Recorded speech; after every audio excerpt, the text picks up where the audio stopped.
Essayez de visualiser une formule pour calculer le taux de variation d'une fonction f entre 2 et 7.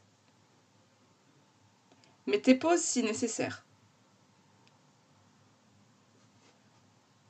On peut par exemple écrire f de 7 moins f de 2 sur 7 moins 2.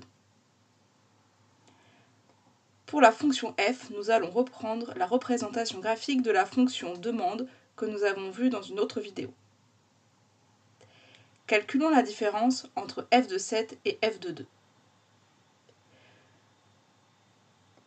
En faisant ce calcul, on a en fait regardé la distance algébrique de f de 2 à f de 7. Calculons maintenant la différence 7 moins 2, qui donne 5. Elle correspond à la distance algébrique de 2 à 7.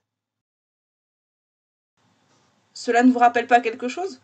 Souvenez-vous, des flèches parallèles aux axes pour compter une variation en abscisse et une variation en ordonnée. Je vous représente cela à un autre endroit sur le graphique.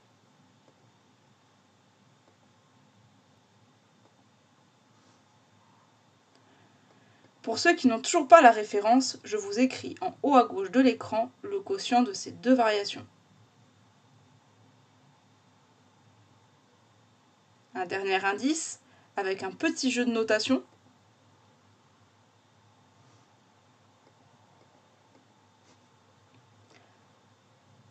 Alors, quelle interprétation graphique peut-on donner au taux de variation de f entre 2 et 7?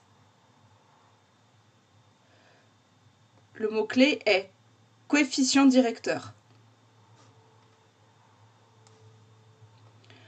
Le taux de variation de f entre 2 et 7 est le coefficient directeur de la séquente ACF au point d'abscisse 2 et 7. La séquente à la courbe au point d'abscisse 2 et 7, c'est la droite qui passe par les deux points de la courbe dont les abscisses sont 2 et 7, c'est-à-dire A et B sur ce graphique. En conclusion, on pourra retenir les mots-clés taux de variation, coefficient directeur et séquente.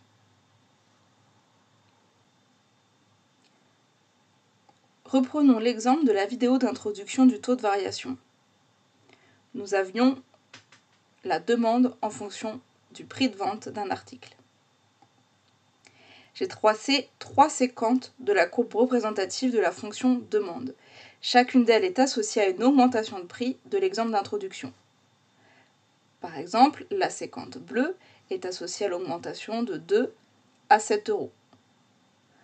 La séquente rouge est associée à l'augmentation de 2 euros à 6 euros. Enfin, la séquente verte est associée à une augmentation de prix de 4 euros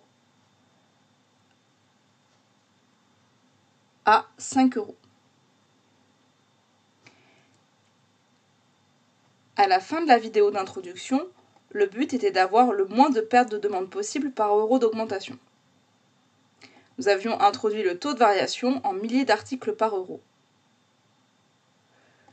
Puisqu'une augmentation du prix entraînait une perte, les taux de variation étaient négatifs. Graphiquement, cela se traduit par des séquentes qui descendent. Elles ont une pente négative. On remarque que les deux séquentes en pointillés, vert et bleu, semblent parallèles. Elles semblent donc avoir le même coefficient directeur.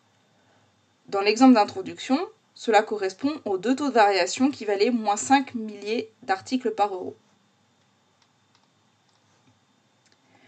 On cherche à avoir le moins de pertes possible par euro, donc on cherche le taux de variation le plus proche de 0.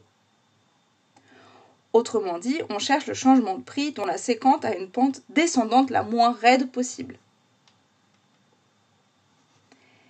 C'est la séquente en trait plein rouge. Elle correspond au passage d'un prix de 2 euros l'unité à 6 euros l'unité. C'est ce qu'on avait aussi conclu dans l'exemple d'introduction. On peut donc répondre à des questions parfois par le calcul, mais aussi par une interprétation graphique.